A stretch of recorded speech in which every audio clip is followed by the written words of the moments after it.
এই জন্য বর্তমান বাইতুল মুকাররম মসজিদের সম্মানিত খতিব সাহেব আল্লামা মুফতি আব্দুল মালেক সাহেব দামাত বারাকাতুহু সারা বাংলাদেশে আঙ্গুলে গোনার মতো টপ লেভেলের যে কয়েকজন মাত্র আলেম আছেন, এর মধ্যে একজন এই আব্দুল মালেক সাহেব। আরো কয়েকজন আছেন 2-4 জন বাংলাদেশে, এদের চেয়ে বড় কোনো আলিম বর্তমান বাংলাদেশে নাই। তাহলে আব্দুল মালেক সাহেব একজন সাধারণ আলেম না বাংলাদেশের শীর্ষস্থানীয় আলেম? জাতীয় মসজিদের খতিব, বাইতুল মুকাররম মসজিদের খতিব। তিনি এই 3 নম্বর ইটটাকে বেদাত বলেছেন মন গড়া না নবীর তরিকার বিরুদ্ধে হওয়ার কারণে? 3 নম্বর ইটটারে ঈদে মিলাদুন নবীকে তিনি বেদাত বলেছেন মন গড়া নয়, এটা নবীর শিক্ষা দেওয়া ঈদের বিপরীত হওয়ার কারণে। এই কারণে এক সাফাবাজ, ফতুয়াবাজ, ফেতলাবাজ বলে কোনটা সুন্নত কোনটা বেদাত আপনি ফতোয়া দেবেন না কেন?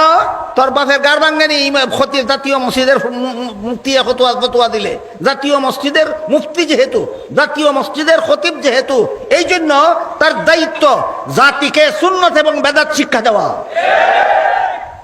জাতীয় মসজিদের খতিবের ওই দায়িত্ব জাতিকে সুন্নত কোনটা বেদাত কোনটা শিক্ষা দেওয়া।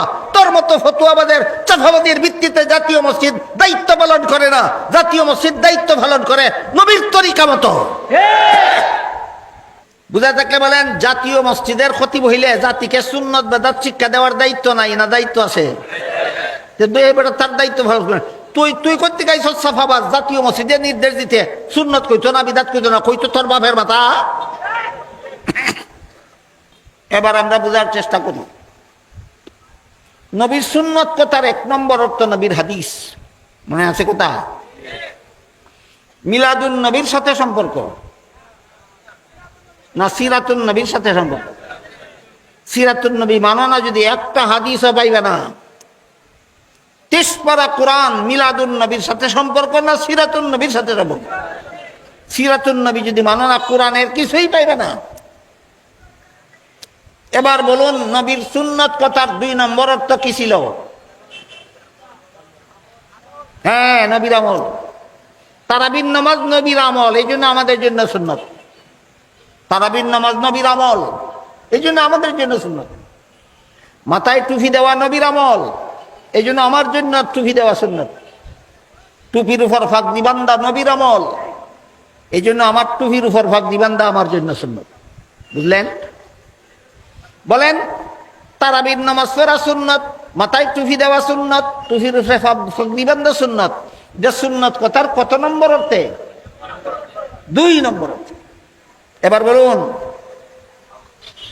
নবী তারাবির নামাজ পড়ছিলেন জন্মের দিন না পরবর্তী জীবনে?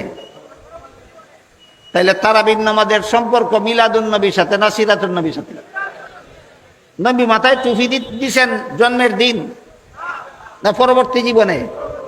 তাহলে টুপির সম্পর্ক মিলাদুন নবীর সাথে না সিরাতুন নবীর সাথে? নবী টুপির উপর ফাগরি বাঁধছিলেন জন্মের দিন না পরবর্তী জীবনে? ফাগরির সম্পর্ক মিলাদুন নবীর সাথে না সিরাতুন নবীর সাথে? নবী 5 বেলা নামাজ পড়ছিলেন জন্মের দিন না পরবর্তী জীবনে? 5 বেলা নামাজের সম্পর্ক মিলাদুন নবীর সাথে না সিরাতুন নবীর সাথে? নবী রমজান মাসে রোজা রাখছিলেন জন্মের দিন না পরবর্তী জীবনে? তাহলে রমজান মাসের রোজার সম্পর্ক মিলাদুন নবীর সাথে না সিরাতুন নবীর সাথে? নবী হজ করেছিলেন জন্মের দিন না পরবর্তী জীবনে? সম্পর্ক মিলাদুন নবীর সাথে না সিরাতুন নবীর সাথে? নবী যাকাত দিয়েছিলেন জন্মের দিন না পরবর্তী জীবনে? তাহলে যাকাতের সম্পর্ক মিলাদুন নবীর সাথে না সিরাতুন নবীর সাথে? নবী দুনিয়াবাসীকে কলেমা লা ইলাহা ইল্লাল্লাহর দাওয়াত দিয়েছিলেন জন্মের দিন না পরবর্তী জীবনে? তাহলে কলেমার সম্পর্ক মিলাদুন নবীর সাথে না সিরাতুন নবীর সাথে? নবী দুনিয়াবাসীকে ইমানের দাওয়াত দিয়েছেন জন্মের দিন না পরবর্তী জীবনে? ইমানের সম্পর্ক মিলাদুন নবীর সাথে না সিরাতুন নবীর সাথে? ইমানের সম্পর্ক সিরাতুন নবীর সাথে, মিলাদুন নবীর সাথে নয়। মিলাদুন নবীতে খুশি হয়েছিল নবীর চাচা আবুল আহাব, এই খুশি হইয়া ইমানদার হইতে পারছে না, কিন্তু নবীর ইমানের দাওয়াত কবুল করেছিলেন সিরাতুন নবীর অনুসরণ করে সাহাবায়ে কেরাম।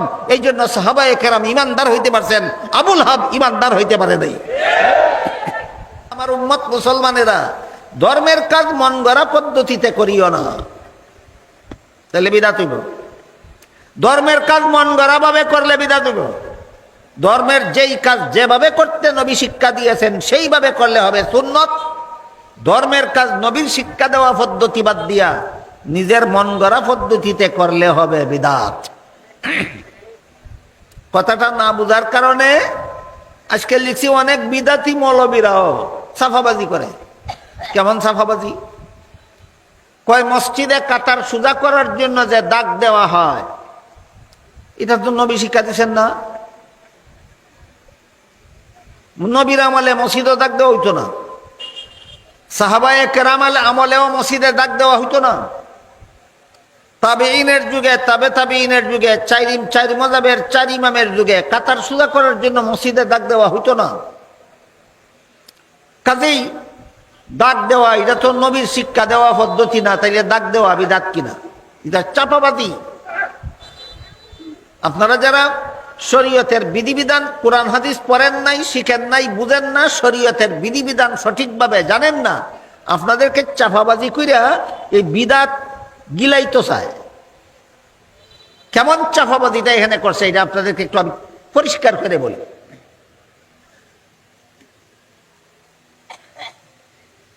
বলেন তো নবীর যুগে কি মাইক ছিল? আজকাল যে ওয়াজ মাহফিলের মধ্যে মাইক দেওয়া হয়, মাইক বিদাত হয় না কেন? নবীর যুগে কি বিদ্যুতের বাতি ছিল? তা আজকাল যে বিদ্যুতের বাতি জ্বালানো হয় এটা বিদাত হয় নাকি? এই প্রশ্নের যেই জবাব, নবীর যুগে কাতার সোজা করার জন্য মসজিদে দাগ দেওয়ার নিয়ম ছিল না, তাইলে ওইটা বিদাত হয় না কেন? ওই প্রশ্নেরও সেই জবাব। বুঝার জন্য মনে রাখতে হবে, একটা হইল ধর্মের কাজ আর একটা হইল ধর্মের কাজের সহায়ক ব্যবস্থা। একটা হইল ধর্মের কাজ আর একটা হইল ধর্মের কাজের সহজ ব্যবস্থা। কাজ আর ব্যবস্থা এক জিনিস না, কাজ এক জিনিস, ব্যবস্থা আর এক জিনিস। ওয়াজ করা, ওয়াজ শোনা এটা সরাসরি ধর্মের কাজ। ওয়াজ করা, ওয়াজ শোনা এটা সরাসরি ধর্মের কাজ। মাইক হইল এটা সহজে সকলে শোনার ব্যবস্থা। মাইক রেখেও ধর্মের কাজ কয় না, একটা ধর্মের কাজের সহজ ব্যবস্থা কয়। বাত্তি রেখেও ওয়াজ কয় না, বাত্তিরে ওয়াজ মাহফিলের আয়োজনের ব্যবস্থা কয়। সামিয়ানা রেখে ওয়াজ কয় না, ওয়াজের ব্যবস্থা কয়। ওয়াজ হইল ধর্মের কাজ, সামিয়ানা ব্যবস্থা, বাত্তি ব্যবস্থা, মাইক ব্যবস্থা। ব্যবস্থা নূতন অবস্থা অনুভূতে নূতন ব্যবস্থা করলে বিদাত হয় না, ধর্মের কাজ মন গড়া করলে বিদাত হয়। ঠিক তেমনি ভাবে মসজিদে নামাজ জমাতে পড়ার সময় কাতার সোজা করা ধর্মের কাজ। বহু হাদিসে আল্লাহ রসুল বারবার নির্দেশ দিয়েছেন, কাতার সোজা করো, কাতার সোজা করো, কাতার সোজা করো। তাহলে কাতার সোজা করা এটা ধর্মের কাজ। দাগ দেওয়া ধর্মের কাজ নয়, সোজা করার সহজ ব্যবস্থা। আমি আপনাদেরকে বুঝাইতে পারলাম, মসজিদে কাতার সোজা করার দাগ দেওয়া নবীর যুগে ছিল না, সাহাবাগণ দাগ দিতেন না, বিদাত হইল না কেন? এটা কেউ ধর্মের কাজ মনে কইরা দেয় না, এটা ধর্মের কাজের একটা ব্যবস্থা। ব্যবস্থা নূতন করলে বিদাত হয় না, ধর্মের নয়া কাজে ধর্মের কাজ মনে করলে বিদাত হয়। কাজে সাফাবাজি যারা কুরআন হাদিস শিখছে না, জানে না, বুঝে না, এদের কাছে সাফাবাজি কইরা বিদাত চালুর পথ বাইর করা যাইতে পারে। যারা কোরআন হাদিস শিখছে, জানে, বুঝে, এদের কাছে সাফাবাজি কইরা বিদাত চালুর কোনো সুযোগ নাই। এই জন্য আমাদের বিদাত এবং সুন্নতের পার্থক্যটা ভালোভাবে বুঝে রাখা দরকার। নবীর সুন্নত কথার 3 নম্বর অর্থ হইল নবীর শিক্ষা দেওয়া পদ্ধতি, এর বিপরীত তার নাম বেদাত। কয়েকটা উদাহরণ দিই শুনেন। 5 বেলার নামাজের জমাতের জন্য আজান দেওয়া নবীর তরিকা, নবী শিক্ষা দিয়েছেন, এটা নবীর শিক্ষা দেওয়া পদ্ধতি। 5 বেলার নামাজের জমাতের জন্য আজান দেওয়ার পদ্ধতি, আজান দেওয়াটা নবী শিক্ষা দিয়েছেন কিনা? দিছেন। যেহেতু আজান দেওয়া 5 বেলার নামাজের জমাতের জন্য আজান দেওয়া নবী শিক্ষা দিছেন, কাজে আজান দেওয়া সুন্নত।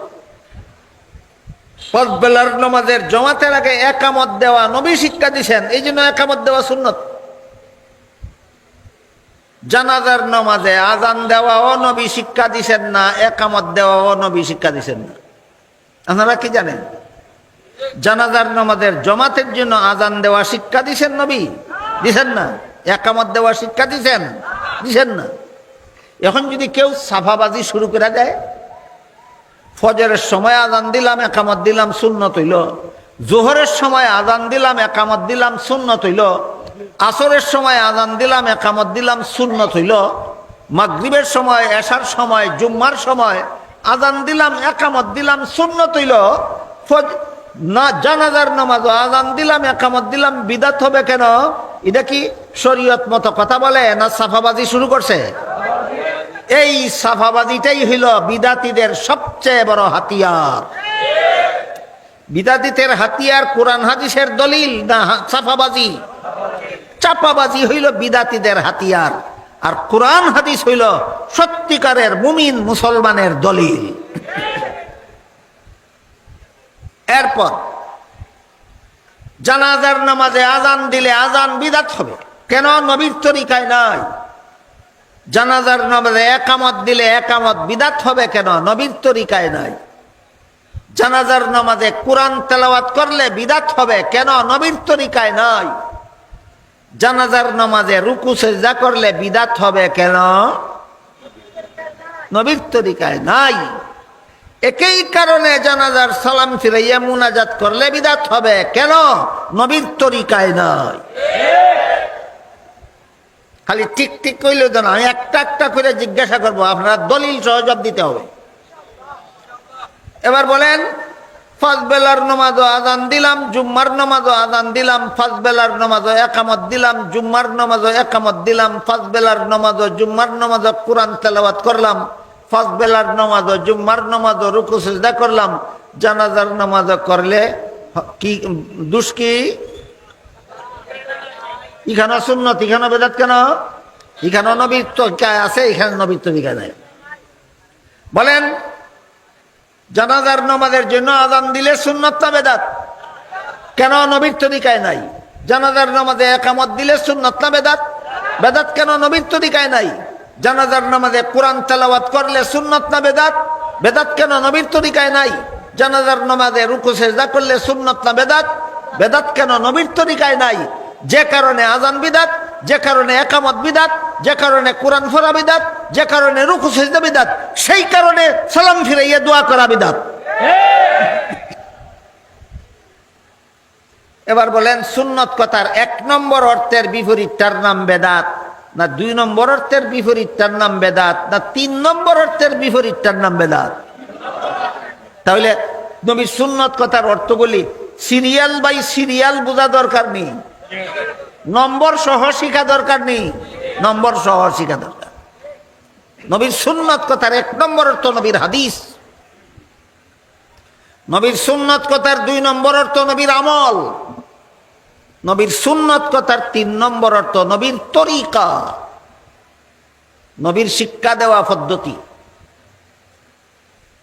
এর বিপরীতটার নাম বেদাত। ফার্স্ট বেলার নামাজের জমাতের জন্য আজান দেওয়া নবীর তরিকায় আছে, একামত দেওয়া নবীর তরিকায় আছে, এই জন্য ফার্স্ট বেলার আজান সুন্নত, ফার্স্ট বেলার নামাজের একামত সুন্নত। ফার্স্ট বেলার ফরজ নামাজের পরে দোয়া করলে দোয়া কবুল হয়, নবী হাদিস শরীফে বলেছেন। এই জন্য ফরজ নামাজের পরে কেউ ইচ্ছা করলে দোয়া পড়তে পারে, না পড়লে তার বিরুদ্ধে কোনো লড়াই চলবে না, এটা ইচ্ছাধীন। পাঁচ বেলার ফরজ নামাজের পরে দোয়া করলে দোয়া কবুল হয়, নবী বলেছেন, করতে হবে বলেননি। এই জন্য করলে সওয়াব আছে, না করলে দোষ নাই। তাহলে আমরা কি পাঁচ বেলার নামাজের জমাতের পরে কেউ যদি দোয়া করে না, তার বিরুদ্ধে লড়াই করব? শরীয়ত মতে তার কোনো দোষ নাই। আসরের 4 রাকাত ফরজ নামাজের আগে 4 রাকাত সুন্নত নামাজ আসেনি, না পড়লে কি তার বিরুদ্ধে লড়াই করব? কেন? না পড়লে দোষ নাই। যেমন ভাবে আসরের 4 রাকাত ফরজ নামাজের আগেও 4 রাকাত সুন্নত নামাজ আছে, না পড়লে দোষ নাই, তার বিরুদ্ধে আমরা কোনো প্রতিবাদ করব না। ঠিক তেমনি ভাবে প্রত্যেক ফরজ নামাজের পরে দোয়া করলে নবী বলেছেন কবুল হয়, কিন্তু কেউ করে না যদি দোষ নাই, তার বিরুদ্ধে আমরা কোনো অভিযোগ করব না। কিন্তু কিন্তু ফজরের 2 রাকাত ফরজ নামাজ পড়ার পরে আর যেমন কোনো সুন্নত নাই, পড়লে হবে বিদআত। তেমনি ভাবে জানাজার সালাম ফিরাবার পরে আর কোনো দোয়া নাই, করলে হবে বিদআত। এবার আরেকটা কথার প্রতি আপনাদের দৃষ্টি আকর্ষণ করতে চাই। নবীর সুন্নত কথার 1 নম্বর অর্থ নবীর হাদিস। নবীর হাদিস কারে কয় একটু মনোযোগ দিয়ে শুনতে হবে। মাদ্রাসার উপরের ক্লাসের ছাত্রদের জানা আছে, উলামায়ে কেরামের তো জানাই আছে। আপনারা যারা আলেমও না, মাদ্রাসার ছাত্রও না, আপনাদের জন্য একটু কঠিন হইতে পারে, এই জন্য মনোযোগ দিয়ে শুনবেন। আমারে আল্লাহ যতটুকু ক্ষমতা দিছে সহজ কইরা বলার, ততটুকু সহজ কইরা বলার চেষ্টা করুন, কিন্তু আপনারা একটু মনোযোগ দিয়ে শুনতে হবে। নবীর সুন্নত কথার 1 নম্বর অর্থ নবীর হাদিস। নবীর হাদিস, যে কয়েকটা জিনিসকে নবীর হাদিস বলে এর মধ্যে 1 নম্বর হইল নবীর কথা। নবীর কথার নাম নবীর হাদিস। নবীর কথার নাম নবীর হাদিস। কিন্তু এখানে একটা বিষয় আছে যেটা আলেমরা জানে, কোনো পাবলিকে জানে না। আর বেরেঞ্চি ফাঁস মার্কা কিছু মৌলবী আছে, এই সমস্ত মৌলবীরাও জানে না। সেটা হলো নবীর কোন বয়সের কথাগুলির নাম হাদিস। নবী 4 বছর বয়সে যেসব কথা বলেছেন সেইগুলি নবীর হাদিস নয়। 10 বছর বয়সে নবী যেসব কথা বলেছেন সেইগুলিকে নবীর হাদিস, সেইগুলির নাম নবীর হাদিস নয়। 30 বছর বয়সে নবী যেসব কথা বলেছেন এই কথাগুলির নাম নবীর হাদিস নয়, বরং 40 বছর পূর্ণ হওয়ার পরে নবীর কাছে কুরআন নাজিল শুরু হওয়ার পর থেকে জীবনের শেষ মুহূর্ত পর্যন্ত নবী যত কথা বলেছেন সবগুলি কথার নাম নবীর হাদিস। এবার বলুন, নবীর যতটা জিনিস রে নবীর হাদিস কয় এর মধ্যে 1 নম্বর হইল নবীর কথা। নবীর কথারে নবীর হাদিস কয়। কত বছর থেকে কত বছর পর্যন্ত? 40 বছর থেকে 63 বছর পর্যন্ত 23 বছরের কথাগুলিকে হাদিস বলে। জিন্দেগির প্রথম 40 বছরের কথাকে হাদিস বলা হয় না। এবার বলেন নবীর হাদিসের সম্পর্ক নবীর জন্মদিনের সাথে না জীবনের শেষ 23 বছরের সাথে? জন্মদিন রে জন্ম, নবীর জন্মকে মিলাদুন নবী বলে। নবী মিলাদুন নবী আরবি শব্দ, বাংলা হইল নবীর জন্ম। মিলাদুন নবী আরবি শব্দ, বাংলা নবীর জন্ম। বলেন হাদিসের সম্পর্ক মিলাদুন নবীর সাথে না সিরাতুন নবীর সাথে? সিরাতুন নবী মানো না যদি তুমি হাদিস পাইলা কোথায়?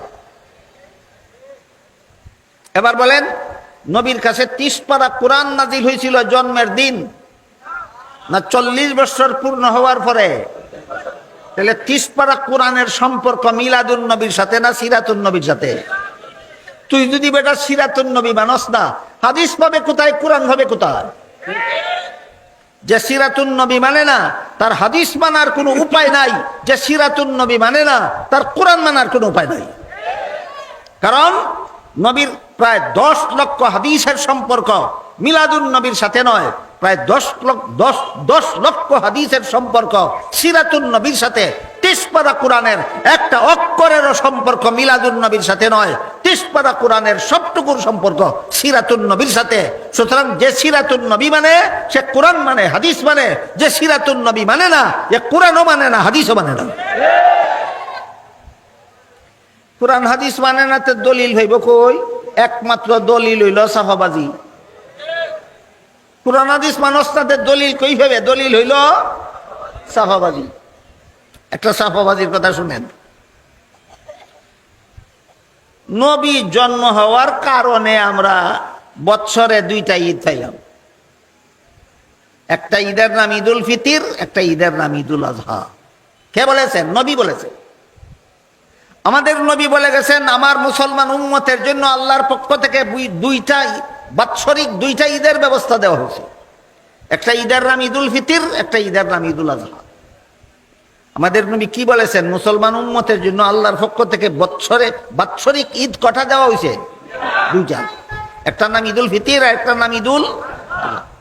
এখানে বিদাতিরা সাফাবাজেরা কয়েক কয়েক সিস্টেমে সাফাবাজি চালায়। এর মধ্যে একটা সাফাবাজি হইল বৎসরে ঈদ দুইটা, এই কথা ভুল। প্রত্যেক শুক্রবারও ঈদ, সারা বৎসরে 52টা শুক্রবারে 52টা ঈদ। আর ঈদুল ফিতির আর ঈদুল আজহা 52-এর সাথে আরো দুইটা ঈদ যুক্ত হইয়া মুসলমানের সারা বৎসরে ঈদ হয় 54টা। কাজী যারা বলে ঈদ দুইটা এরা ভুল কয়। আরে গাদার গাদা, 52 শুক্রবারে 52টা ঈদ যে এটা সাপ্তাহিক, এটা কি বাৎসরিক ঈদ না সাপ্তাহিক ঈদ? এই গাদার গাদা, তুই সাপ্তাহিকটারে বাৎসরিকের সাথে না জোড়া দিলে কোন কারণে? এটার নাম তুই সাফাবাজি। কেমনে কেমনে সাফাবাজি করে বুঝেন কিনা দেখেন। প্রত্যেক শুক্রবারে মুসলমানের ঈদ, এটা ঠিক আছে, হাদিসে আছে। তাহলে সারা বছরে 52 শুক্রবারে 52 ঈদ। আমি জিজ্ঞেস করি 52 শুক্রবারে 52 ঈদ বাৎসরিক না সাপ্তাহিক? আর ঈদুল ফিতির আর ঈদুল আজহা সাপ্তাহিক না বাৎসরিক? তাহলে সাপ্তাহিক ঈদ হলো 52টা, বাৎসরিক ঈদ হলো 2টা। এটার সাথে এটা জোড়া দেশকার লাগিয়া সাফাবাজি ছাড়া আর কিছু নয়। এলো সাফাবাজির একটা পদ্ধতি। এই চাপাবাজি গুলি আপনাদের বোঝা দরকার। এই বাটপারে কোনটার সাথে কোনটা মিলায়? সব বাৎসরিক ঈদের সাথে সাপ্তাহিক ঈদ জোড়াই দিয়া 54টা বানায়। আসলে কি বাৎসরিক ঈদ 54টা না বাৎসরিক 2টাও? বাৎসরিক 2টা। তাহলে 12ই রবিউল আউয়ালে ঈদে মিলাদুন নবী নামে আর একটা ঈদ করলে নবীর পদ্ধতি, নবীর শিক্ষা দেওয়ার তরিকা তাকে না বদলায়? এই জন্য 12ই রবিউল আউয়ালে ঈদে মিলাদুন নবী করা বিদআত। কারণ 12ই রবিউল আউয়াল প্রত্যেক সপ্তাহে সপ্তাহে আসে না বছরে একবার? বছরে একবার আসে, রসুল বলছেন 2টা। তোর ঈদ বছরে আয় 3বার। 3 নম্বরটা নবীর তরিকার ঈদ নয়, 3 নম্বরটা তোর মন গড়া ঈদ।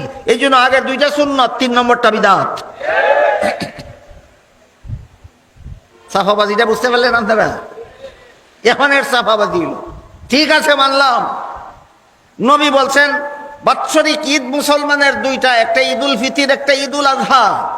কার উসিলায় ভাইলাম? নবীর উসিলায়। কাজী যে নবীর উসিলায় ঈদুল ফিতির পাইলাম, যে নবীর উসিলায় ঈদুল আজহা পাইলাম, এই নবী দুনিয়াতে জন্ম হইয়া আসছেন বললা পাইলাম। কাজী নবীর জন্ম 2 ঈদের বড় ঈদ। এটাও নবীর সুন্নত হই না সাফাবাজি? তোর সাফাবাজি যদি আমি একটু সময়ের জন্য মাইনা নেই যে নবী দুনিয়াতে আগমন করেছেন জন্মগ্রহণ এর মাধ্যমে, এর উসিলায় ভাইলাম ঈদুল ফিতির আর ঈদুল আজহা। এই কারণে যদি নবীর জন্মটা 2 ঈদের থেকে বড় ঈদ হয়, নবীর তো হয়েছিলাম নবীর বাবার উসিলায়। নবীর জন্ম হয়েছিলেন বাবার গরণী না বাবার গরণা? নবীরে ভাইছিলাম খার কারণে, বাবার জন্মদিনের ঈদ গেল কো? নবীর বাবা দুনিয়াতে আসছিলেন কার উসিলায়? দাদার উসিলায়। এই দাদার জন্মদিনের ঈদ গেল কো? নবীর দাদা দুনিয়াতে আসছিলেন নবীর পরদাদার উসিলায়। এই সাফাবাজ বেদাতি, নবীর পরদাদার জন্মদিনের ঈদ গেল কো? কেমনে কেমনে সাফাবাজি করে, আর সাফাবাজির জবটা কেমনে কেমনে দিবেন আপনারা বুঝলেন কিনা? তাইলে যে নবী দুনিয়াতে আগমনের উসিলায় ঈদুল ফিতির পাইলাম, ঈদুল আজহা পাইলাম, এই সাফাবাদীটা যদি 3 নম্বর ঈদের দলিল হয়, তে নবীর যে বাবার উসিলায় নবী পাইলাম সেই বাবার জন্মদিনের ঈদ গেল কই? নবীর দাদার জন্মের উসিলায় নবীর বাবারে পাইছিলাম, নবীর দাদার জন্মদিনের ঈদ গেল কই? নবীর পরদাদার জন্মের উসিলায় নবীর দাদারে পাইছিলাম, নবীর পরদাদার জন্মদিনের ঈদ গেল কোথায়? রাসূল করিম সাল্লাল্লাহু আলাইহি ওয়াসাল্লাম মক্কা শরীফ থেকে হিজরত করে মদিনা শরীফ গিয়া দেখলেন মদিনার মুসলমানেরা বছরে 2 দিন আমোদ ফুর্তি করে, খুশিবাসি করে। রসুল জিজ্ঞাসা করলেন, এটা তোমরা কেন করো? তারা কইল, আমরা মুসলমান হওয়ার আগের থেকে এই 2টা দিন নিজেরার পক্ষ থেকে ধার্য করে রাখছি আমোদ ফুর্তি করার লাগে। রসুল বলেন, মুসলমানের আমোদ ফুর্তি করার তারিখ নিজেরা ধার্য করতে পারে না। তোমাদের আমোদ ফুর্তি করার জন্য আল্লাহর পক্ষ থেকে 2টা ঈদ ধার্য করে দেওয়া হয়েছে। একটা ঈদের নাম ঈদুল ফিতির, একটা ঈদের নাম ঈদুল আজহা। সুস্পষ্টভাবে পরিষ্কার হয়ে গেল নবীর তরিকা মতো মুসলমানের কোনো ঈদ মন গড়া যুক্তি দিয়া চাপাবাদি করে ধার্য করতে পারে না। মুসলমানের ঈদ আল্লাহ এবং আল্লাহর রসুলের পক্ষ থেকে ধার্য করে দেওয়া হয়। এই জন্য বর্তমান বাইতুল মুকাররম মসজিদের সম্মানিত খতিব সাহেব আল্লামা মুফতি আব্দুল মালেক সাহেব দামাত বারাকাতুহু সারা বাংলাদেশে আঙ্গুলে গোনার মতো টপ লেভেলের যে কয়েকজন মাত্র আলেম আছেন, এর মধ্যে একজন এই আব্দুল মালেক সাহেব। আরো কয়েকজন আছেন 2-4 জন বাংলাদেশে, এদের চেয়ে বড় কোনো আলিম বর্তমান বাংলাদেশে নাই। তাহলে আব্দুল মালেক সাহেব একজন সাধারণ আলেম না বাংলাদেশের শীর্ষস্থানীয় আলেম, জাতীয় মসজিদের খতিব, বাইতুল মুকাররম মসজিদের খতিব। তিনি এই 3 নম্বর ঈদটাকে বেদাত বলেছেন মন গড়া না নবীর তরিকার বিরুদ্ধে হওয়ার কারণে। 3 নম্বর ঈদটারে ঈদে মিলাদুন নবীকে তিনি বেদাত বলেছেন মন গড়া নয়, এটা নবীর শিক্ষা দেওয়া ঈদের বিপরীত হওয়ার কারণে। এই কারণে এক সাফাবাজ, ফতুয়াবাজ, ফেতনাবাজ বলে কোনটা সুন্নত কোনটা বেদাত আপনি ফতোয়া দেবেন না কেন? তোর বাপের গার ভাঙ্গেনি খতিব জাতীয় মসজিদের মুফতি ফতোয়া দিলে, জাতীয় মসজিদের মুফতি যেহেতু, জাতীয় মসজিদের খতিব যেহেতু, এই জন্য তার দায়িত্ব জাতিকে সুন্নত এবং বেদাত শিক্ষা দেওয়া। জাতীয় মসজিদের খতিবের ওই দায়িত্ব জাতিকে সুন্নত কোনটা বেদাত কোনটা শিক্ষা দেওয়া। তোর মতো ফতুয়াবাদের চাফাবাদের ভিত্তিতে জাতীয় মসজিদ দায়িত্ব পালন করে না, জাতীয় মসজিদ দায়িত্ব পালন করে নবীর তরিকা মতো। বুঝা থাকলে বলেন, জাতীয় মসজিদের খতিব হইলে জাতিকে সুন্নত বেদাত শিক্ষা দেওয়ার দায়িত্ব নাই না দায়িত্ব আছে?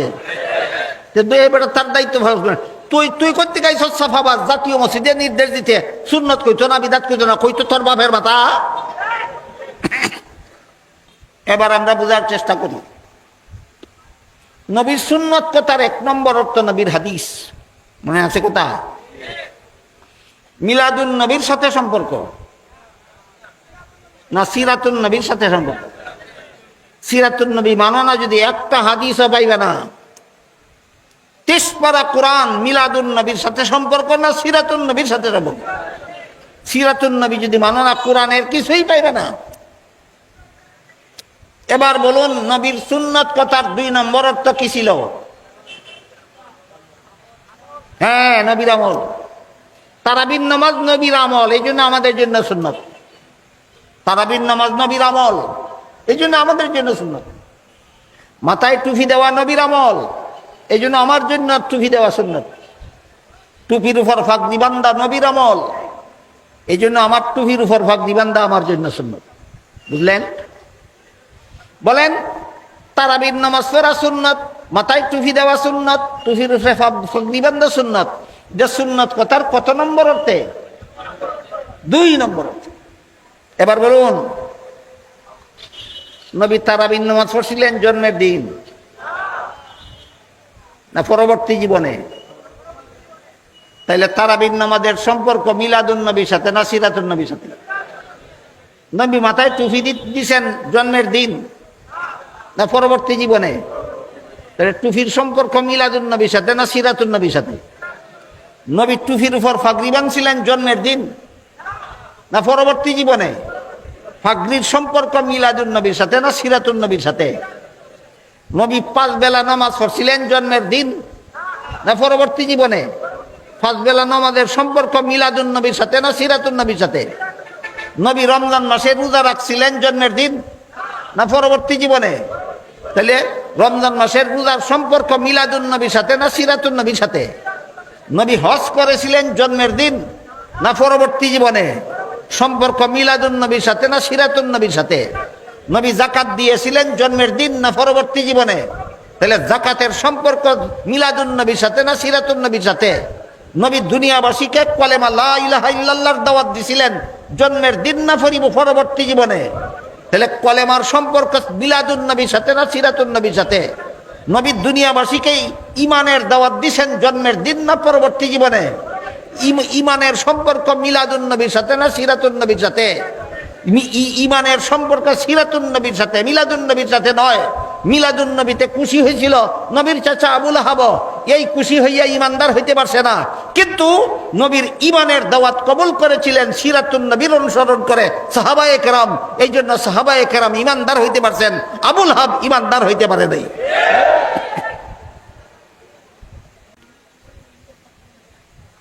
এক হাদিসে উল্লেখ আছে, রাসূল করিম সাল্লাল্লাহু আলাইহি ওয়াসাল্লাম বলেন,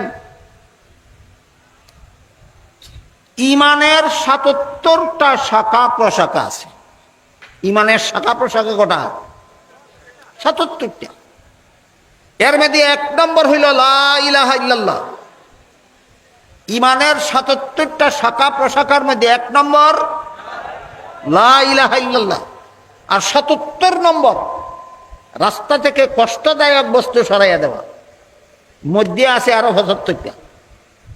এইগুলি হইল পরিপূর্ণ ঈমান, এইগুলি হইল ইসলামের বিধিবিধান। এবার বলেন, ইসলামের যাবতীয় বিধিবিধান রসুল জন্মের দিন শিক্ষা দিয়েছেন না পরবর্তী জীবনে? তাহলে ইসলামের সমস্ত বিধিবিধানের সম্পর্ক মিলাদুন নবীর সাথে না সিরাতুন নবীর সাথে? এই সিরাতুন নবী বাদ দিয়া মিলাদুন নবী নিয়ে এত পাগল কেন? কারণ এটা ছিল আবুল আহাবের চরিত্র। ইসলামের বিধিবিধান একটাও মানে না, কিন্তু নবীর জন্য খুশি দেখায়। ইসলামের কোন বিধিবিধান না মেনে নবীর জন্য খুশি দেখানি মুমিন মুসলমানের চরিত্র নয়, আবুল আহাবের চরিত্র। কেমনে কেমনে একটু খোলা খালা কই। নবী যখন জন্ম হয়েছেন তখন আবুল আহাবের এক বান্দি ছিল সুয়াইবা। সুয়াইবায় আবুল আহাবের বান্দি সুয়াইবায় আবুল আহাবের কাছে নবী যে জন্ম হয়েছেন সংবাদটা দিছে। এই সংবাদে খুশি হইয়া আবুল আহাব বান্দিরে সারা জীবনের জন্য আজাদ করে দিছে, স্বাধীন করে দিছে। বলেন, আবুল আহাব নিজের বান্দিরে আজাদ করছিল কিনা? নবীর জন্মে বেজার হইয়া না খুশি হইয়া? তাহলে আবুল আহাব যে নবীর জন্মে খুশি ছিল, এই ব্যাপারে কোনো সন্দেহ আছে? সন্দেহ নেই। ইসলামের কোন কোন বিধান গ্রহণ করেছে? একটাও না। আবুল আহাব আশিকে রাসূল হলো না কেন?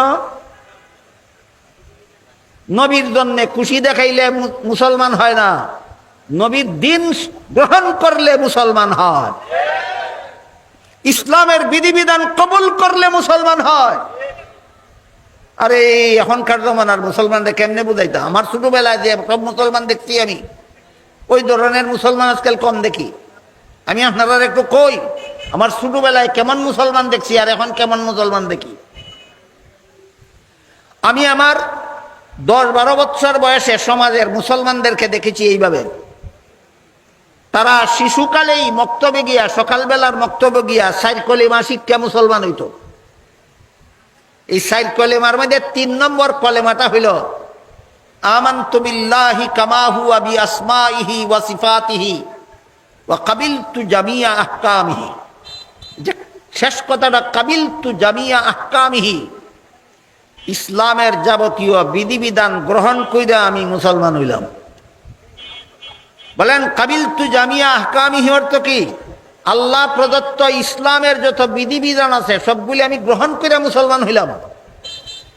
আপনারা কি গ্রহণ করে মুসলমান হয়েছেন? ইসলামের যাবতীয় বিধিবিধান গ্রহণ করে মুসলমান। এবার বলেন, কাবিলতু জামিয়া আহকামিহি আবুল আহাব স্বীকার করছে?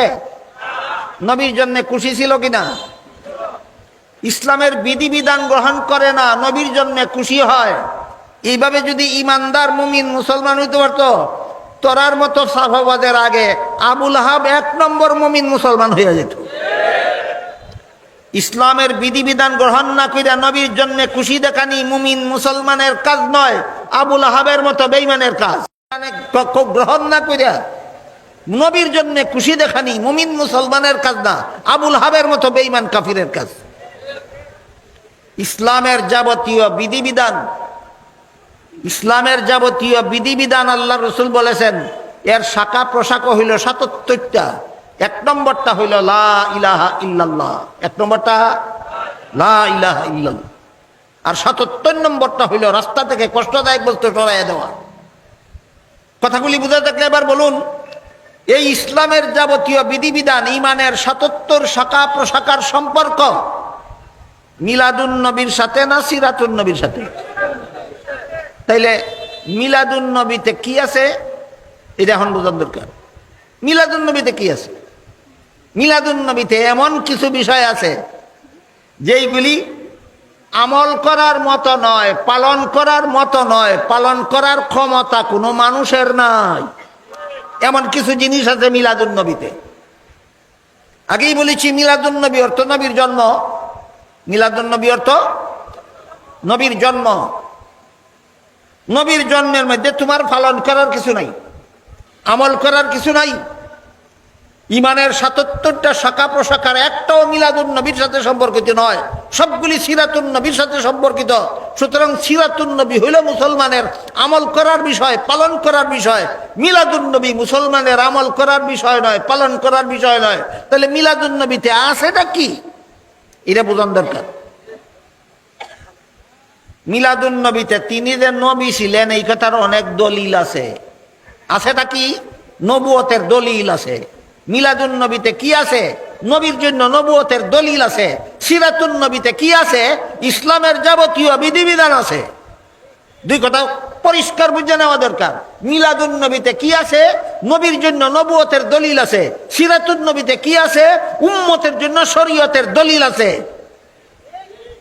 মিলাদুন্নবী হইল নবীর জন্য নবুয়তের দলিল, আর সিরাতুন্নবী হইল উম্মতের জন্য শরীয়তের দলিল।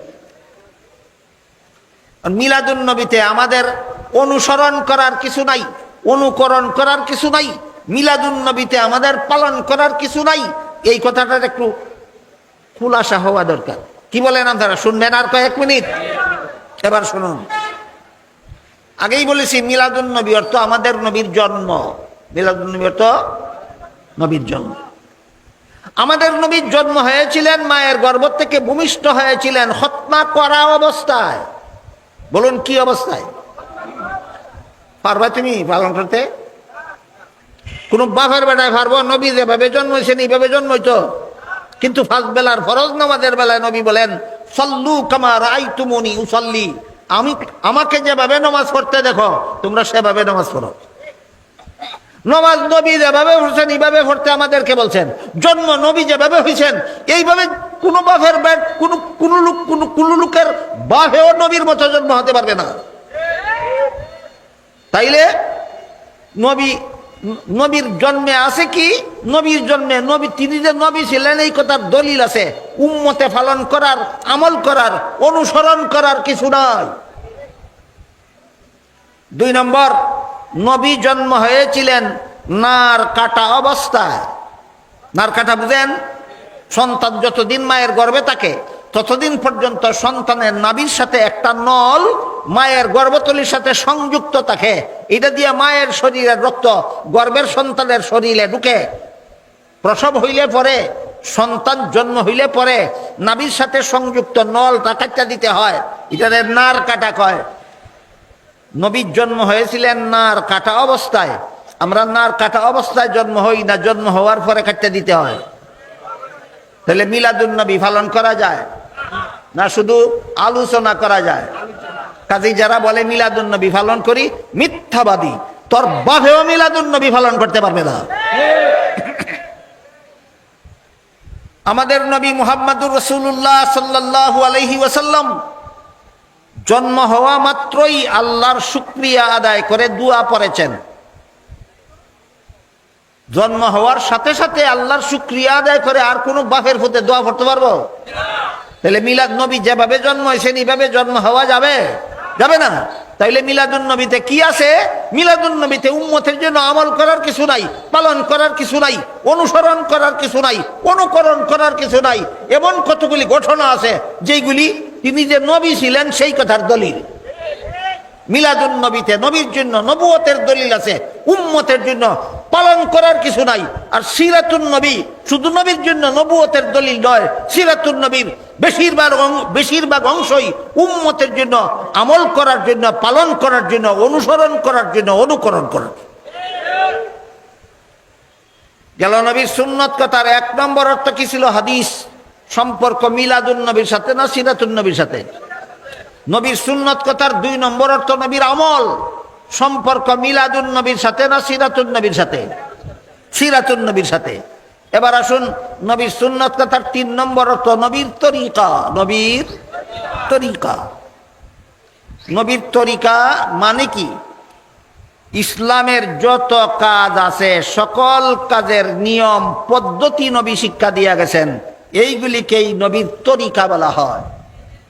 যেমন ইসলামের বিধান আছে আল্লাহকে বিশ্বাস করো, আমানতু বিল্লাহ, আমি আল্লাহর উপর ঈমান আনলাম, আল্লাহকে বিশ্বাস করলাম। কিন্তু আল্লাহ পাক রব্বুল আলামিন কোরআনে বলেন, মক্কার মুশরিক মূর্তি পূজারীদেরকে যদি আপনি জিজ্ঞাসা করেন আসমান জমিন সৃষ্টি করল কে, তারাও বলবে আল্লাহ।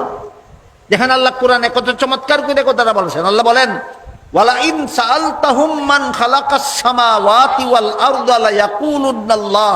হে রাসূল করিম সাল্লাল্লাহু আলাইহি ওয়াসাল্লাম, মক্কার মূর্তি পূজারীদেরকেও যদি আপনি জিজ্ঞাসা করেন আসমান জমিন সৃষ্টি করল কে, তারাও বলবে আল্লাহ। এলে আল্লাহ বিশ্বাস করতো কিনা? মক্কার কুরাইশ বংশের মূর্তি পূজারীরাও আসমান জমিনের সৃষ্টিকর্তা একমাত্র আল্লাহ এই কথা বিশ্বাস করত। তাইলে আল্লাহ বিশ্বাস করতো কিনা? করত। ইমানদার না বেঈমান? কেন আল্লাহ বিশ্বাস করে বেঈমান কেন? আল্লাহ বিশ্বাস করতো তাদের মন গড়া মতো, নবীর তরিকা মতো নয়, নবীর তরিকা মতো নয়। তাইলে নবীর তরিকা মতো আল্লাহ বিশ্বাস কোনটা? নবীর তরিকা মতো আল্লাহ বিশ্বাস হইল ওয়াহদাহু লা শারীকা লাহু। ওয়াহদাহু, আল্লাহকে ওয়াহদাহু লা শারীকা লাহু বিশ্বাস করলে নবীর তরিকা মতো আল্লাহ বিশ্বাস হয়। ওয়াহদাহু অর্থ বলতে পারেন কেউ? আল্লাহ একক, আল্লাহর কোনো দ্বিতীয় নাই। লা শারীকা লাহু অর্থ বলতে পারেন কেউ? আল্লাহর কোনো শরীকদার নাই, আল্লাহর কোনো শরীকদার নেই।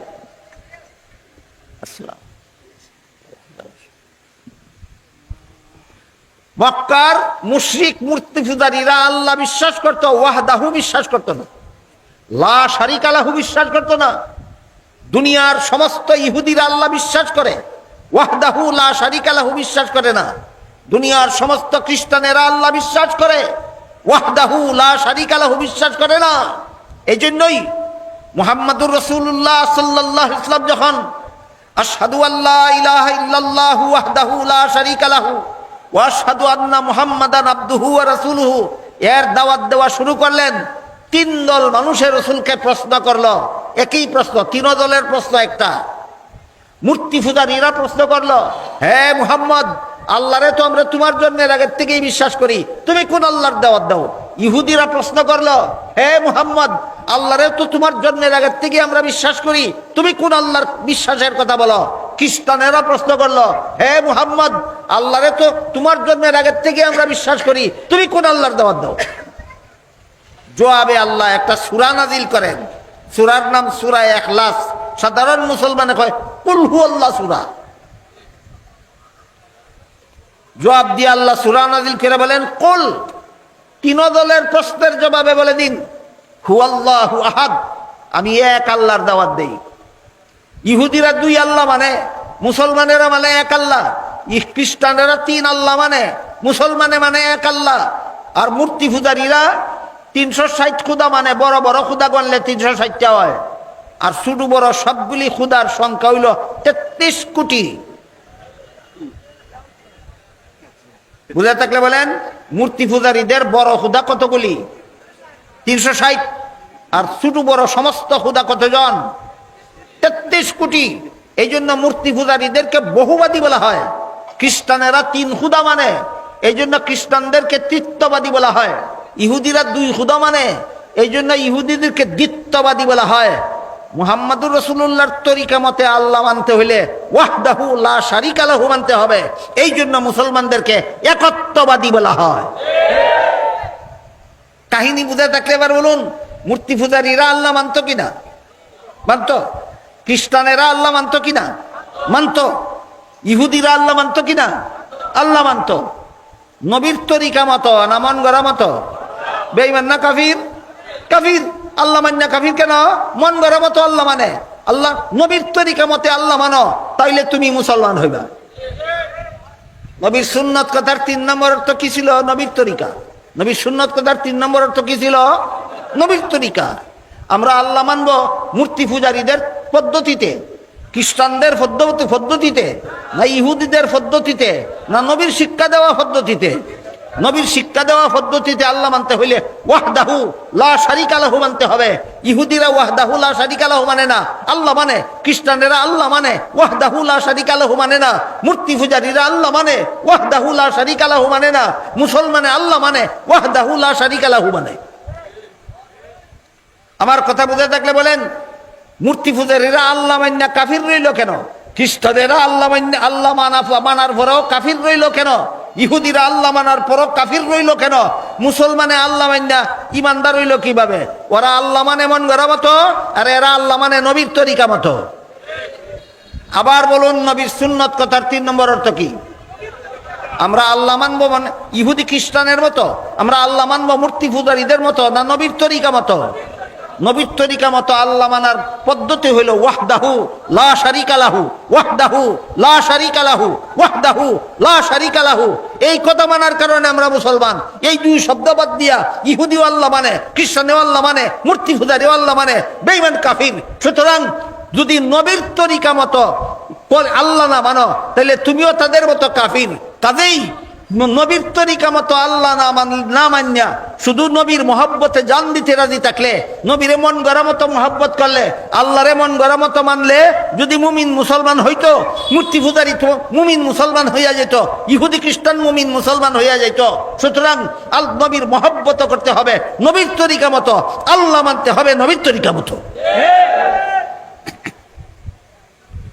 এই জন্য হাদিস শরীফে রাসূল বলেছেন, লা ইউমিনু আহাদুকুম হাত্তা আকুনা আহাব্বা ইলাইহি মিন ওয়ালিদিহি ওয়া ওয়ালাদিহি ওয়ান নাসি আজমাইন। তোমাদের কেউ ততক্ষণ পর্যন্ত মুমিন মুসলমান হতে পারবে না যতক্ষণ পর্যন্ত আমি রাসূলকে নিজের পিতা পুত্র এবং সমস্ত জগৎবাসীর চেয়ে বেশি মহব্বত না করবে। আবু তালিব সবচেয়ে বেশি মহব্বত রাসূলকে করতো কিনা? ইমানদার হইল না কেন? মন গড়াভাবে মহব্বত করছে, নবীর তরিকা মতে নয়। এক সাফাবাদে ইদিন মিডিয়াতে দেখলাম, এক সাফাবাদে কয় আমরা যে ঈদে মিলাদুন নবী করি, নবীর মহব্বতে করি। তোর নবীর মহব্বতটা নবীর তরিকা মতো হইছে না মন গড়া মতো হইছে? মন গড়া মতো নবীরে মহব্বত করলে যদি ইমানদার হওয়া যেত, তো আবু তালিব তোর আগে ইমানদার হইয়া যেত। আর এক সাফাবাদে কয় আমরা যে নবীর জন্য খুশি দেখাই, যে নবীর মহব্বতেই দেখাই, তাহলে নবীর তরিকা বাদ দিয়া নবীর জন্য খুশি দেখাইলে যদি ইমানদার হওয়া যেত, তোর আগে তো আবুল হাব ইমানদার হইয়া যেত। আর এক সাফাবাদে কয় আমরা নবীর গুণ গাই, ওয়াহাবিরা নবীর দুষ কয়। ওয়াহাবি কেন আমি জানি না, নবীর দুষ কে কে কয়? আছে বাংলাদেশে কোনো আলেম আছে, কোনো মুসলমান নবীর দুষ কয় না গুণ কয়? নবীর গুণ কইতে কইতে কইতে কইতে সারা জীবনে শেষ করতে পারবে না। এই জন্য আমি নবীর সমস্ত গুণের একটা সমষ্টিবোধক শব্দ আপনারা কয়ে দেই, সেটা হইল সৃষ্টির শ্রেষ্ঠ। আল্লাহ আমাদের নবীকে গুণ কি পরিমাণ দিছেন?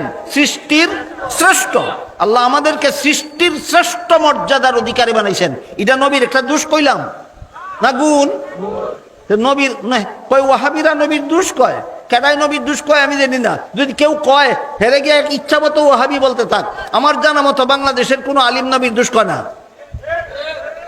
তাহলে ওয়াহাবি কই? তোর বাপ নি ওয়াহাবি না তোর দাদা ওয়াহাবি? সিনাইয়া দেয়া যা। আমি তার কাছ থেকে কিছু শিখছি। ওয়াহাবি কারে কয় কইতে আপনি আপনারা 12ই রবিউল আউয়ালে যারা জশ্নে জুলুসে ঈদে মিলাদুন নবী করে, এরা বলে সুন্নি। এরা কয় 12ই রবিউল আউয়ালে বলেন যারা ঈদে মিলাদুন নবী করে, এরা কি কয়? সুন্নি কয়। আর যারা ঈদে মিলাদুন নবী 12ই রবিউল আউয়ালে করে না, তারা কি কয়? এই একটা পাওয়া গেছে। হেরার মুখ থেকে ওয়াহাবি কারে কয় আর সুন্নি কারে কয় একটা পরিচয় পাওয়া গেছে। 12ই রবিউল আউয়ালে যারা ঈদে মিলাদুন নবী করে, হেরা কয় এরা সুন্নি, আর যারা করে না এরা কয় ওয়াহাবি। আচ্ছা, বড় ভালো কথা। এই 12ই রবিউল আউয়ালে জশ্নে জুলুসে ঈদে মিলাদুন নবী বাংলাদেশে চালু হয়েছে 1974 সাল থেকে। এর আগে বাংলাদেশের কেউ কোনোদিন জশ্নে জুলুসে ঈদে মিলাদুন নবী করছে না। যে মনে রাখবেন জীবনভর, বাংলাদেশে জশ্নে জুলুসে ঈদে মিলাদুন নবী করা 12ই রবিউল আউয়ালে কবে থেকে চালু হয়েছে? 1974 সালের আগে। আজকাল যারা সুন্নি দাবিদার, এদের বাপ দাদা 14 গোষ্ঠীর একটাও 74 সালের আগে জীবনে কোনোদিন জশ্নে জুলুসে ঈদে মিলাদুন নবী করছে না। এবার কইয়া যা তোর আর বাপ দাদা সুন্নি আছিল না ওয়াহাবি আছিল? বুঝেন নাই কথা? বুঝছেন না? 12ই রবিউল আউয়ালে ঈদে মিলাদুন নবী করলেই যদি সুন্নি হয়, না করলে যদি ওয়াহাবি হয়, তো 1974 সালের আগে তোরার বাপ দাদা লক্কর দাদা ফরদাদা লক্কর দাদা 14 গোষ্ঠীর কেউ চেষ্টা জুলুসে ঈদে মিলাদুন নবী করছে না। তাহলে তোরার বাপ দাদা 14 গোষ্ঠী ওয়াহাবি ছিল, তোরা ওয়াহাবির ঘরের সুন্নি।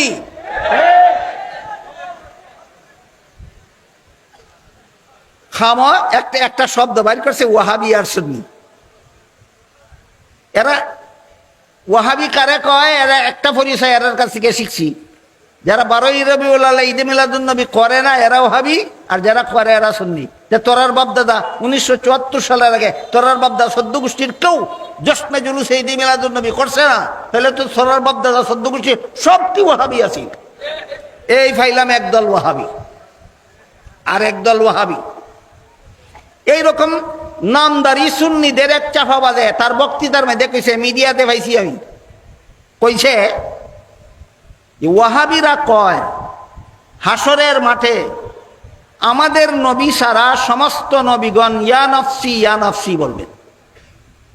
ও আল্লাহ আমার জান বাঁচাও, আমার জান বাঁচাও, আমার জান বাঁচাও। শুধুমাত্র মুহাম্মাদুর রাসূলুল্লাহ বলবেন ইয়া উম্মতি, ও আল্লাহ আমার উম্মতরে বাঁচাও, আমার উম্মতরে বাঁচাও। এই হাদিসটা কি আজকে নতুন শুনলেন না আরো শুনেছেন? এই কথাটা কে বলেছেন? মুহাম্মাদুর রাসূলুল্লাহ বলেছেন। মুহাম্মাদুর রাসূলুল্লাহ বলছেন হাসরের মাঠে সমস্ত নবীরাই নফসি নফসি বলবেন, শুধু আমাদের নবী উম্মতি বলবেন। এটা কার কথা? আমাদের নবীর কথা। এক সাফাবাজ, ওই সুন্নি নামদারি দুঃখাবাজ এক সাফাবাজে কয় এই কথাটাই হলো ওয়াহাবিরার কথা। যারা যে কয় নবীরা নফসি বলবেন, শুধু একজন নবী উম্মতি বলবেন, এরা ওই ওয়াহাবি। এই কথাটা কোন ওয়াহাবিয়ে কইছে না আপনাদের নবীয়ে কইছেন? এখন ওয়াহাবি কারে কইল? এই সাফাবাদের সাফাবাজ, আবার ঠিক কইরা কও ওয়াহাবি কারে কস? তুই তো সারা দুনিয়ার সমস্ত মুসলমানের নবীর ওয়াহাবি কইছ। ওয়াহাবি কইয়া কারে গালি দেস?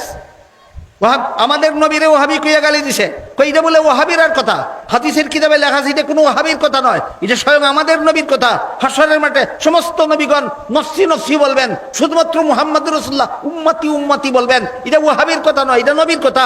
সাফাবাজ নামদারি সুন্নিরা কয় এটা বলে ওয়াহাবির কথা। কথাটা যদি ওয়াহাবির কথা হইয়া থাকে, তাহলে ওয়াহাবি কারে কইল? নবীরে ওয়াহাবি কইল। যারা নবীরে ওয়াহাবি কইয়া গালি দেয়, এদের মতো বেঈমান কাফির মুনাফিক জগতে আর কেউ হতে পারে না। ওয়াহাবির 3 নম্বর পরিচয়, 2টা পরিচয় দিলাম ওয়াহাবির 3 নম্বর পরিচয়। অধ্যাপক গুলাম রসুলের লেখা পাক ভারতের মুসলমানের ইতিহাস পাকিস্তান আমলে কলেজের পাঠ্যপুস্তক পাঠ্য বই ছিল। আমি আমার ছোটবেলায় ওই ইতিহাসগুলি ঘুরতাম। সেই ইতিহাসে লেখা ছিল ইংরেজরা যখন আমাদের দেশ শাসন করত, তখন ইংরেজদের বিরুদ্ধে দেশের স্বাধীনতা উদ্ধার করার জন্য যে সমস্ত মুসলমানগণ মুক্তিযুদ্ধ করতেন, এদেরকে এরা জেহাদের নামে মুক্তিযুদ্ধ করতেন। এই সমস্ত মুক্তিযোদ্ধাদেরকে তখন মুজাহিদ বলা হইতো, মুজাহিদিন। অধ্যাপক গুলাম রসুল পাক ভারতের মুসলমানের ইতিহাস গ্রন্থের 3য় খণ্ডের 73 পৃষ্ঠায় লিখেছেন, ইংরেজরা ইংরেজ বিরোধী যোদ্ধাদেরকে সমাজে কলঙ্কিত করার জন্য ওয়াহাবি নামে আখ্যায়িত করে। তাহলে দেশের স্বাধীনতার জন্য যারা প্রাণ দিছেন, রক্ত দিছেন, তাদেরকে ওয়াহাবি বলতো ইংরেজরা। কাজেই এই সমস্ত হক্কানি আলিমদেরকে ওয়াহাবি বলা এটা ইংরেজের কাজ এবং ইংরেজের দালালদের কাজ। গেল ওয়াহাবির 3 নম্বর পরিচয়। আর কইতাম নি ওয়াহাবির আর একটা পরিচয় কই। আমাদের দেশে 2টা ফলের নাম আছে উল্টা পাল্টা, একটা আনারস আর একটা বেদানা। রস নাই ফলের নাম আনারস, না রসে ভরা, নামটা বাউ না উল্টা। দানা নাই ফলের নাম বেদানা, না দানায় ভরা, নামটা বাউ না উল্টা। যেমন ভাবে রসে ভরা ফল দেখয় আনারস, দানায় ভরা ফল দেখয় বেদানা, তেমনি ভাবে সুন্নতে ভরা দল দেখয় ওয়াহাবি, আর বিদাতে ভরা দল দেখয় সুন্নি। আমাদের দেশের ওয়াহাবি সুন্নি আনারস আর বেদানার মতো। এটা হইল ওয়াহাবি সুন্নির 4 নম্বর পরিচয়। কথা বুঝলেন কিনা? আমার কথা ছিল, নবীর জন্যে খুশি হইয়া নবীর তরিকা গ্রহণ না কইরা নবীর জন্যে খুশি হইলে যদি ইমানদার হওয়া যেত, আবুল আহাব তরার আগে ইমানদার হইয়া যেত। আর নবীর গুণ গাইয়া নবীর মহব্বতে জান দিতে রাজি থেকেও নবীর তরিকা মতে মহব্বত না কইরা নবীর মহব্বতে জান দিতে রাজি থাকলে যদি ইমানদার হওয়া যেত, আবু তালিব তরার আগে ইমানদার হইয়া যেত। আর নবীর তরিকা গ্রহণ না কইরা নবীর গুণ গাইলে যদি ইমানদার হওয়া যেত, আবু জাহাল তরার আগে ইমানদার হইয়া যেত। আবু জাহালে নবীর গুণ কেমনে গাইতো একটা কই।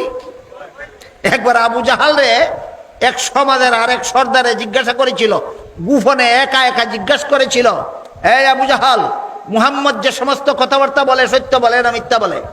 আবু জাহাল কয়, মুহাম্মদ পরম সত্যবাদী, জীবনে কোনোদিন একটা মিথ্যা কথাও বলে না, মুহাম্মদ জীবনে যত কথা বলে সবগুলি সত্য। আবু জাহেলে নবীর দোষ গাইল না গুণ গাইল? নবীর তরিকা মানছিল?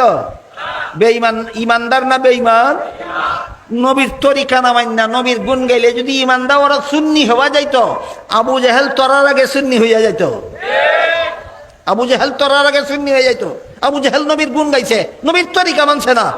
আবু তালিব নবীর মোহাব্বতে জান দিতে রাজি হয়েছে, নবীর তরিকা মানছে না। আবুল হাব নবীর জন্য খুশি দেখাইছে, নবীর তরিকা মানছে না। যদি নবীর তরিকা না মান্না নবীর মোহাব্বতে জান দিতে রাজি থাকলে সুন্নি হওয়া যাইত, আবু তালিব তরার আগে সুন্নি হইয়া যেত। যদি নবীর তরিকা না মান্না নবীর জন্য খুশি দেখাইলে সুন্নি হওয়া যাইত, আবুল হাব তরার আগে সুন্নি হইয়া যাইত। যদি নবীর তরিকা না মান্না নবীর গুণ গাইলে সুন্নি হওয়া যাইত, আবু জাহেল তরার আগে সুন্নি হইয়া যেত। নবীর সুন্নত মানলে সুন্নি হয়। সুন্নত থেকে সুন্নি, বাংলার থেকে বাঙালি, পাকিস্তান থেকে পাকিস্তানি, আরব থেকে আরবি, সুন্নত থেকে সুন্নি। কিসের থেকে সুন্নি? সুন্নত থেকে সুন্নি। এই জন্য রসুল বলেন, মান আহাব্বা সুন্নাতি ফাকাদ আহাব্বানি, আমার সুন্নত মানে আমারে মানে আমার সাথে ব্যস্ত থাকবে। এখানে সুন্নত কথা 3 নম্বর অর্থ নবীর তরিকা। নবীর তরিকা মতে যারা ইসলামের কাজ করে এরা নবীর সুন্নত মানে 3 নম্বর অর্থে এরার নাম সুন্নি। যারা সুন্নত বাদ দিয়া বেদাতি কর্মকাণ্ডে লিপ্ত এরা সুন্নি নয় ওয়াহাবি, এরা সুন্নি নয় বেদাতি। বেদাতিরা সুন্নি নাম ধারণ করলো কেন? এটা একটা কিচ্ছা কইয়া শেষ করি। একটা কিচ্ছা কই শুনেন।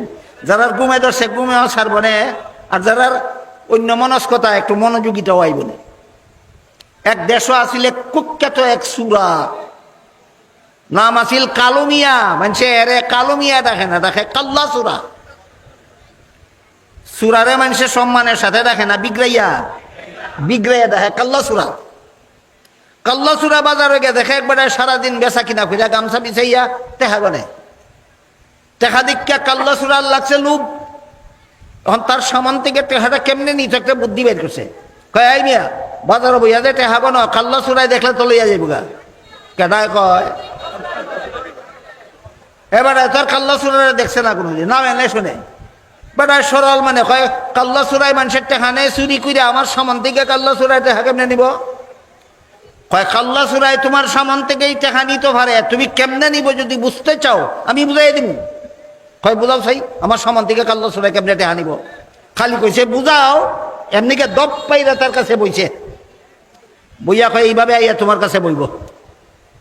বইয়া তার সামান থেকে টেকা লয় আর নিজের ভোগটা পরে। কয়, এইভাবে তোমার টেকা এর ভোগটা ঢুকাইব।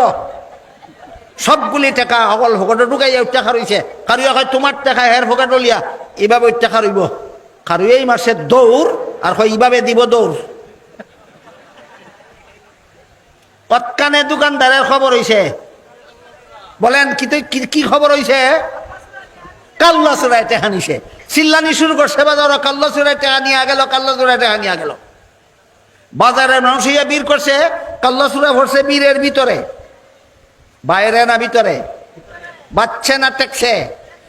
ঠিক সেইরা গলা ফাটাইয়া কয় কাল্লা চূড়ায় টাকা নিয়ে গেল, কাল্লা চূড়ারে ধরো, কাল্লা চূড়ায় টাকা নিয়ে গেল, কাল্লা চূড়ারে ধরো। কিচ্ছা বুঝতে থাকলে বলেন কাল্লা চূড়ায় কেন কয় কাল্লা চূড়ায় টাকা নিয়ে গেল? বাজারের মানুষে যেন না বুঝে এরা ওই কাল্লা চূড়া, বাজারের মানুষে যেন না বুঝে এরাই কাল্লা চূড়া।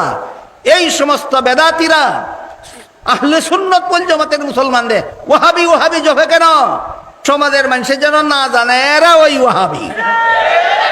এখন এরা ওই যে ওয়াহাবি, এটা একটা দলিল দেই শুনেন। ফতোয়ায়ে শামির মধ্যে ওয়াহাবিদের পরিচয় লেখা আছে, কিতাবের নামটা মনে রাখবেন। ফতোয়ায়ে শামির মধ্যে ওয়াহাবিদের কি লেখা আছে? পরিচয় লেখা আছে। কি কি পরিচয়? পরিচয়ের মধ্যে একটা বাক্য আছে, ইয়াজুন্নুনা আন্নাহুম হুমুল মুসলিমুন। ওয়াহাবিদের যত পরিচয়ের মধ্যে একটা পরিচয় হইল এরা শুধু নিজেরারে মুসলমান মনে করে আর সবরে কাফির কয়। এই একটু আগে নেটও দিকেছি ঢাকা নারায়ণগঞ্জের এক সাফাবাজ, মৃত্যুক চাফাবাজ বাটপার, হ্যাঁ, বাইতুল মুকাররমের মহামান্য খতিব সাহেব হযরত আল্লামা মুফতি আব্দুল মালেক সাহেবরে কাফির কইছে। তাইলে নিজেরারে মুসলমান কইয়া অন্য সমস্ত মুসলমানকে কাফির কওয়া, এটা কার খাচ্চত? ওয়াহাবির খাচ্চত। আমরার মধ্যে পাওয়া যায় না, তার মধ্যে পাওয়া যায়। কিতাবের দলিল মতো প্রমাণ হইল ওয়াহাবি, যারা ওয়াহাবি ওয়াহাবি জপে এরাই ওয়াহাবি। ওয়াহাবিরা ওয়াহাবি ওয়াহাবি জপে কেন? সমাজের মানুষের যাতে না বুঝে এরা ওই ওয়াহাবি। কথা পরিষ্কার বুঝেনি? সমাজের মানুষের যে ওই কাল্লা সূরা বলেছি, কাল্লা চূড়ায় কেন কয়? কাল্লা চূড়াইতে হানিল, কাল্লা চূড়াইতে হানিল। বাজারের মানুষের না যাতে না বুঝে এরাই এই কাল্লা চূড়া। ঠিক তেমনি ভাবে যারা নিজের আরে মুসলমান আর শব্দে কাফির কয় এরাই ওয়াহাবি। ওয়াহাবি ওয়াহাবি জফে কেন? সমাজের মানুষের যাতে না জানে ওয়াহাবি ওয়াহাবি যারা জফে তারাই ওয়াহাবি।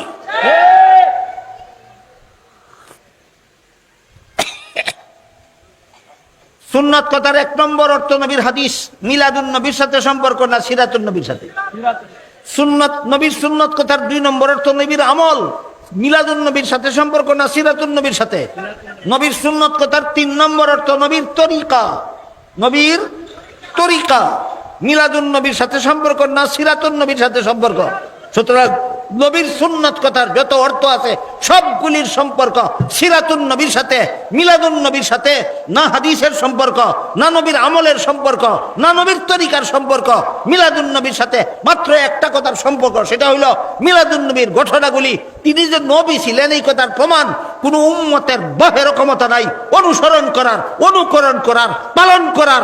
সুতরাং মিলাদুন নবী পালনীয় নয়, আলুচ্ছ। যারা কয় পালন করি মিথ্যুক, মিথ্যা কথা বলে, সমাজকে ধোঁকা দেয়।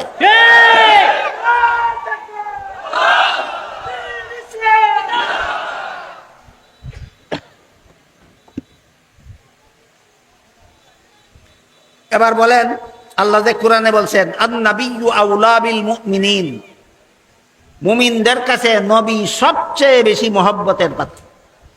হাদিস শরীফে যে রাসূল বলেন সমস্ত জগৎবাসীর চেয়ে আমারে বেশি মহব্বত না করলে ঈমানদার হইতে পারবে না। কোন মহব্বত? আবু তালিবের মতো মহব্বত না সাহাবায়ে কেরামের মতো মহব্বত? বলতে হবে আপনাদের এই 1.5-2 ঘন্টার কথা বুঝা থাকলে আবু তালিবের মহব্বতে আর সাহাবাদের মহব্বতে পার্থক্য কোথায়? আবু তালিব মহব্বত করে তরিকা না মান্যা, আর সাহাবাগণ মহব্বত করেন নবীর তরিকা মান্যা। বেশ কম চিনি। আর এক সাহাবাদের শুনছি কয় আমরা যে জশ্নে জুলুসে ঈদে মিলাদুন নবী করি, ওয়াহাবিরা দলিল চায়। কয় ও এটা দলিলের ব্যাপার না, এটা মহব্বতের ব্যাপার। এই দলিলের ব্যাপার না, মহব্বতের ব্যাপার। এইভাবে যদি নবীর মহব্বত করলে ইমানদার হওয়া যায়। তোর আগে যে আবু তালিব ইমানদার হয়ে যেত খবর আছে, এই সাহাবাজ তোর খবর আছে নি? বলে না।